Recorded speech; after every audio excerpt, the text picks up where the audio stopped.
السلام علیکم ورحمۃ اللہ وبرکاتہ۔ اعوذ باللہ من الشیطان الرجیم، بسم اللہ الرحمن الرحیم۔ آج کے 22ویں قافلے کے پروگرام میں شریک ہوئے ہیں جناب جعفر پاشا صاحب اللہ اور میرے ساتھی اندر سے جناب ریاض الحسن افندی صاحب اور حج کمیٹی کے اسٹیٹ حج کمیٹی کے چیئرمین جناب افضل بیابانی صاحب اور شہ نشیب میں تشریف فرما ذمہ داران حج کمیٹی کا تمام ممبرس اور دیگر حاجی صاحبہ اور حجانبہ، میں سب سے پہلے اللہ سبحانہ و تعالیٰ کا شکر بجا لاتا ہوں کہ اللہ سبحانہ و تعالیٰ نے آج 428 حاجیوں کو اللہ نے پسند کیا۔ آج کی تاریخ میں جو حج کمیٹی سے روانہ ہو رہے ہیں حج کے لیے، میں مبارکبادی دینا چاہتا ہوں۔ اللہ سبحانہ و تعالیٰ نے جس کو پسند کرتا ہے، جس کو راضی ہوتا ہے، اس کو اپنے پاس بلاتا ہے۔ حج ایک انسان کی زندگی کا بہت ہی اہمیت کا ایک فریضہ ہوتا ہے۔ ہر انسان کی خواہش ہوتی ہے کہ میری آنکھ بند ہونے سے پہلے ایک مرتبہ ضرور سرکار دو عالم صلی اللہ علیہ وسلم کی بارگاہ کے اندر مدینہ منورہ کے اندر حاضری ہو، اور خاص طور سے حج بیت اللہ کے لیے جو جاتے ہیں کعبۃ اللہ کے اندر ان کے خاص طور سے نمازہ پڑھنے کا موقع آتا ہے، کیونکہ آپ لوگ جانتے ہیں یہیں سے ہر انسان نکلتا ہے اور ایک ہی دھنکی میں رہتا ہے، لبیک اللہم لبیک لبیک لا شریک لک لبیک ان الحمد والنعمت لک والملک لا شریک لک۔ یہ اللہ کا لاکھ لاکھ فضل و کرم ہے۔ آپ جانتے ہیں تلنگانہ اسٹیٹ حج کمیٹی تلنگانہ کی حکومت کے جانب سے یہاں پر قریب 10,000 حاجی یہاں سے حج کمیٹی کے تھرو روانہ ہو رہے ہیں، جس میں 14 اسٹیٹ کے لوگ یہاں سے جا رہے ہیں۔ یہ اللہ کا کرم ہے۔ تلنگانہ حج کمیٹی کو اللہ سبحانہ و تعالیٰ نے یہ موقع دیا ہے۔ 21 قافلے جہازیں یہاں سے روانہ ہوئے ہیں، جس کے اندر 8,844 حاجی خیریت کے ساتھ میں نہ صرف جدہ پہنچ کے مکہ منورہ چلے گئے ہیں اور اپنا عمرہ کر کے بھی یوں سمجھیے کہ حج کی تیاری کے لیے بیٹھے ہیں اور عبادتیں کر رہے ہیں۔ آج کا جو قافلہ جا رہا ہے وہ 22واں قافلہ ہے، جو ناز ایئر ویز سے یہاں پہ خدمت کرنے کا جو موقع ملا ہے۔ میں ان سب حاجیوں کو مبارکبادی دیتے ہوئے کہنا چاہتا ہوں کہ حج کوئی آسان بات نہیں ہے۔ آپ جانتے ہیں اللہ کے فضل و کرم سے جو انسان حج کے لیے جاتا ہے، حج کرتا ہے، تو اس کا سوچ اور فکر یہی ہوتا ہے، اور اللہ سبحانہ و تعالیٰ نے بھی یہی فرمایا ہے، جس طریقے سے ماں کی پیٹ سے پیدا ہو کر آپ پاک صاف ہو جاتے ہیں، صاف ستھرے ہو جاتے ہیں، اسی کی طرح آپ ایک بار حج کر لیتے ہیں تو میں سمجھتا ہوں کہ الحمدللہ اللہ سبحانہ و تعالیٰ آپ کے صغیرہ کبیرہ گناہوں کو معاف کر کے پھر سے ایک دنیا کے اندر ایک نئی زندگی کی طرح لے کے آتا ہے۔ ان سب حاجیوں کو میری جانب سے مبارکبادی ہے، چونکہ ہم جانتے ہیں ہمارا بچپنا تھا، حج کے لیے جب جاتے تھے تو گھر سے تمام رشتہ دار جمع ہو کر الوداع ایسے کہتے تھے کہ جیسا کہ ایک جا کے 3 مہینے پانی کے جہازوں سے جاتے تھے، تکلیف اٹھا کر جاتے تھے، اس سے پہلے تو اونٹوں سے جاتے تھے۔ یہ تمام چیزوں کے بعد آج اللہ سبحانہ و تعالیٰ نے آپ کو اور ہم کو اتنی بڑی سہولت دیا ہے، یہاں سے آپ نکلتے ہیں تو اللہ کے فضل و کرم سے پلین موجود رہتا ہے، اترتے ہیں، اترنے کے بعد وہاں سے بس لگی رہتی ہے آپ کو مکہ منورہ لے کے جانے کے لیے۔ اس کے بعد جب حج کا ٹائم آتا ہے تو لوگ کیا ہے، آج برا نہیں مانے تو ایک بات بولتا ہوں،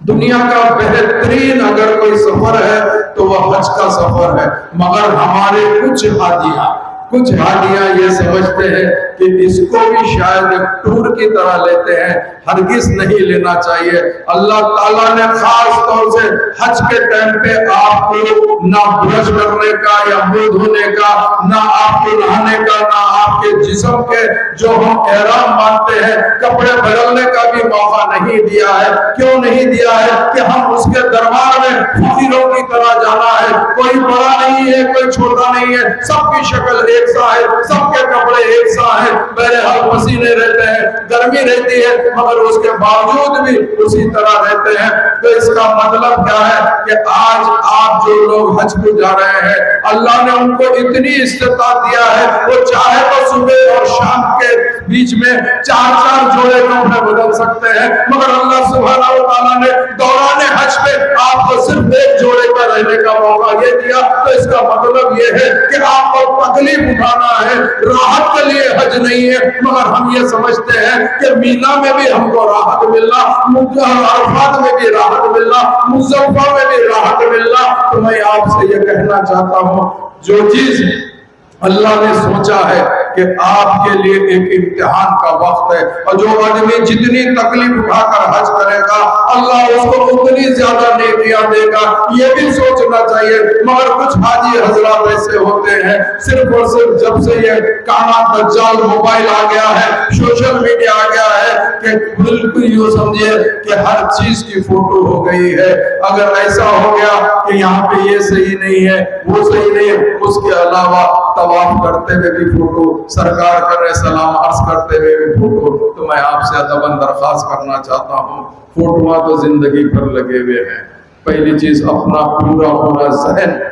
عبادتوں میں ڈالیے، نہ جانے دوبارہ موقع ملے گا یا نہیں ملے گا، نہ آپ کو معلوم ہے نہ مجھے معلوم ہے، صرف اللہ جانتا ہے۔ جو چیز آپ کو حاصل ہو گئی ہے اس کو آپ پوری طور پہ حاصل کریے، اس کو آپ گڑ گڑا کر دعا کریے، وہاں پہ جتنے ہو سکے زیادہ سے زیادہ نہ صرف فرض نماز بلکہ نفل نمازیں بھی ادا کریے، تاکہ اللہ سبحانہ و تعالیٰ نے 70 نیکیوں کا آپ کو ثواب دیا ہے۔ اور ایک چیز ہے کہ جو معلم کو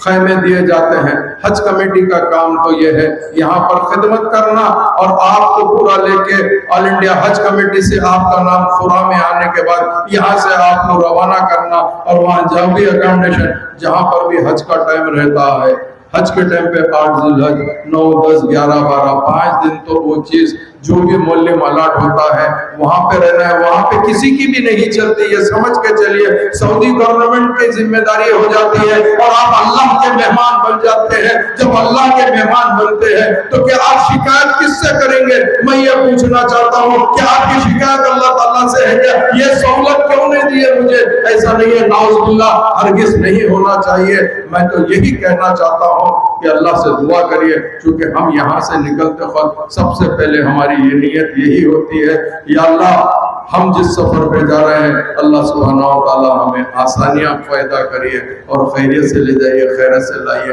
ہم یہ دعا کرتے ہیں۔ اس کے علاوہ جب ہم طواف شروع کرتے ہیں، عمرے کی نیت کرتے ہیں، عمرے کے اندر بھی ہم کیا کہتے ہیں؟ یا اللہ ہمارا عمرے کو آسان کرے، قبول کرے۔ اس کا مطلب آسان کا اللہ سے کیوں دعا کر رہے ہیں؟ اللہ سے ہم اسی لیے دعا کر رہے ہیں کہ اللہ سبحانہ و تعالیٰ تمام چیزوں سے ہم کو دور رکھ کے آسانیاں پیدا کرے، صحت کے ساتھ ہمارے کو پورے مراکز کرنے کا موقع عطا کرے۔ اس کے لیے ہم اللہ سے دعا کرتے ہیں۔ تو اس کا مطلب کیا ہے؟ اللہ جب جانتا تھا تو دعا کی کیا ضرورت تھی؟ اللہ کو معلوم ہے میرا بندہ میرے پاس آ رہا ہے، میرے سے گڑ گڑا کر دعا کر رہا ہے، میں اس کے لیے ضرور آسانیاں پیدا کروں گا۔ اور خاص طور سے الحمدللہ میں تو یہی دعا کروں گا کہ آپ لوگ الحمدللہ